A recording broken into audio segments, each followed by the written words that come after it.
સ્થાનિક સ્વરાજની ચૂંટણી પહેલા રાજ્યમાં ગરમાઈ રાજનીતિ। આમ આદમી પાર્ટીમાંથી માણાવદર બેઠક પર ચૂંટણી લડેલા કરસન બાપુ ભાદરકા કોંગ્રેસમાં જોડાયા। સુરતમાં આજે કોંગ્રેસની જનાક્રોશ યાત્રા નીકળી હતી, જેમાં પ્રદેશ પ્રમુખ અમિત ચાવડા, ભરતસિંહ સોલંકી, મુકુલ વાસનિકની ઉપસ્થિતિમાં કરસન બાપુ ભાદરકાએ આમ આદમી પાર્ટીનું ઝાડુ છોડી કોંગ્રેસનો હાથ પકડ્યો।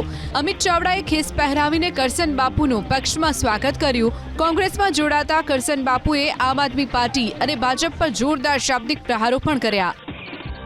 આમ આદમી પાર્ટી તમે ક્યાંથી આવો છો, જે સોસાયટીમાંથી આવો છો, જે ગામમાંથી આવો છો, એને કહેજો કે ડરપોક ભાજપને કોંગ્રેસથી ડર લાગે છે।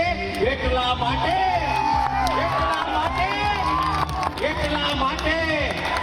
બુઠ્ઠા તાતાની જેમ ભાજપને કોંગ્રેસથી ડર લાગે છે, એટલે આમ આદમી પાર્ટીને હથિયાર તરીકે વાપરે છે।